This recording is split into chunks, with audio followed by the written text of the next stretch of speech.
Good morning, it's Kenny Burdine. It's Monday, August 17th. I'm recording this about 9:30 in the morning. So markets are just starting to open up, but wanted to do another quick cattle market update for everybody. I'm not going to talk a lot about slaughter. I've probably done that and wore you out with it the last few months, but bottom line, in terms of slaughter compared to last year, we've been running about 1 to 2% below 2019 levels. Given everything going on, I find that fairly encouraging.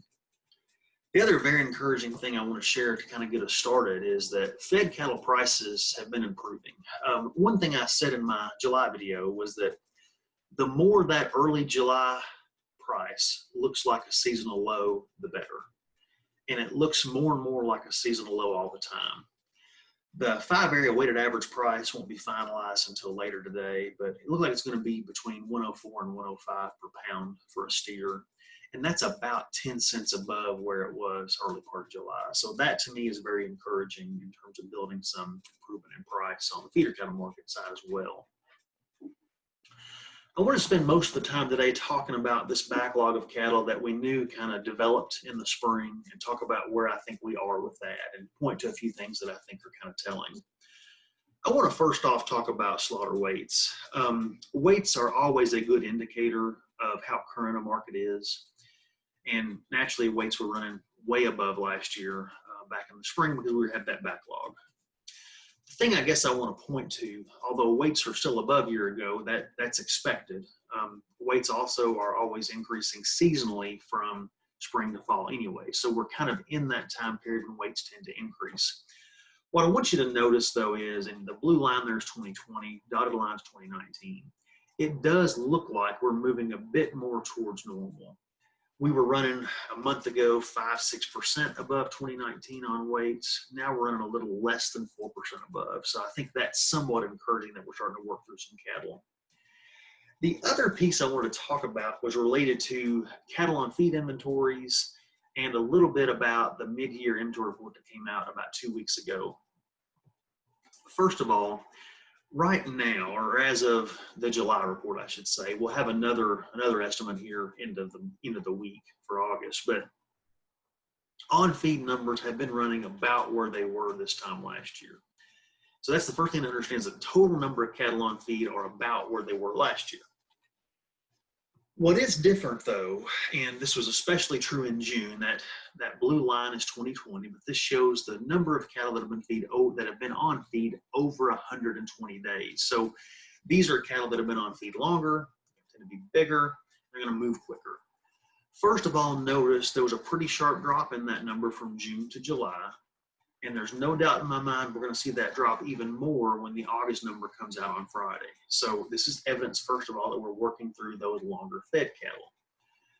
The reason I think this is very important in terms of feeder cattle prices is the fact that a larger share of the cattle on feed numbers are in these categories of cattle that have been on feed longer means they're going to move quicker. And once they move, we should see feed yards back and more aggressively looking to place cattle. And that always bids well for feeder cattle markets. And I think the timing on this sets up pretty good for this fall for our heavy feeder cattle. Now, it's always trickier to know how many cattle there are outside of feed yards. But one thing that we can get from our semi-annual inventory estimates from USDA is we can try to estimate this number. So they break feeder cattle basically into two categories, those above and below 500 pounds. So if you take the cattle that are not on feed and take those calves and those feeders, and you take out the number that are being held for beef and dairy cow replacements, you're left with an estimate of feeder cattle outside of feed yards. And that number for July 1 was 300,000 head higher than it was July 1 of last year. So that's a significant number. But to put it in perspective, on a percentage basis, it's less than 1%. Now, if I ignore the calves under 500 pounds and just look at the heavier categories, it's up 400,000. But again, as we think about fall, and as more of these calves start looking to be placed on feed, should be somewhat offset by the fact that we do have a smaller spring-born 2020 calf crop. And I feel much more optimistic about our ability to work through these this fall. The last thing I want to do is talk and put some perspective on this in terms of Kentucky feeder cattle price. But I think everything I just talked about in terms of working through that backlog of cattle is one reason why we've seen a lot of strength in our heavy feeder cattle prices. So state average basis, 850-pound steer's been just over $1.30. Groups of those same type of cattle groups and value added, somewhere up in the 130s. So we've actually increased about 15 cents a pound from where we were early July, which was certainly very encouraging.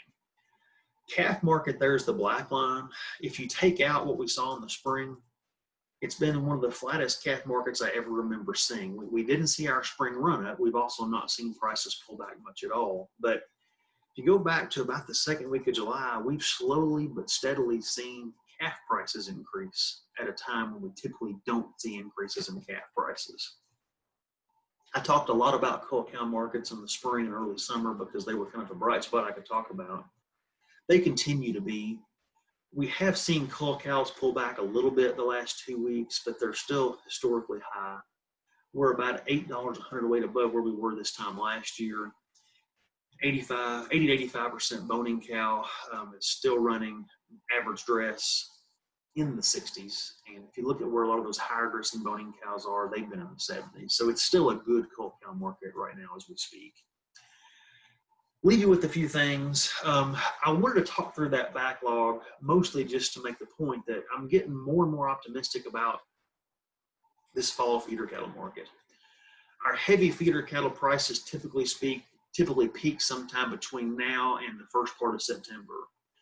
But as I look at what on-feed inventories look like and think about feed yards looking to aggressively place some calves on feed this fall, I think we can hold those heavy feeder cattle prices further into fall, even into that October, maybe early November time period. So that's encouraging to me.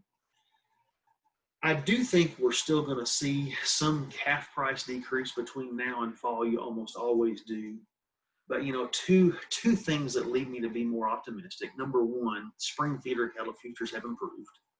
And if I'm a winter backgrounder looking to place calves this fall in a winter type program, I'm looking at what that spring feeder cattle price is likely to be. And spring feeder cattle futures are my guideline for that. Secondly, feed's a bit cheaper, which also means I can pay a bit more for those calves. And as they compete against each other, they should start to do that. The piece that we don't know, of course, for winter is what demand is going to be for cattle to be placed on wheat pasture. And that always sets kind of an underpinning or an undertone to our calf markets in late fall and early winter. So that's a key piece that's out there. I still think this calf market drops between now and say, mid-October to mid-November. My guess is it's going to be off about a dime from where it is now, something like that. So those calves that are in the, 140 to 150 range right now, or maybe 130 to 140 come fall. But that's kind of a guess for right now. Last thing I'll say is that if you're not aware, the direct producer payments through the Coronavirus Food Assistance Program, that applications made through the Farm Service Agency, that deadline's been extended from August 28th to September 11th. So you've got 2 more weeks now to apply. If you've not done that, go ahead and talk to the folks at FSA and get that in process. Payments on inventory this spring, and then larger payments for any cattle that you sold between January 15th and April 15th. So get that in place, take advantage of that. There's money out there, and you should try and capitalize on that. Finally, I'll end with my contact info again this month. If you have questions, we'll talk about anything relative to the cattle market, feel free to reach out, and I'll talk to you again next month.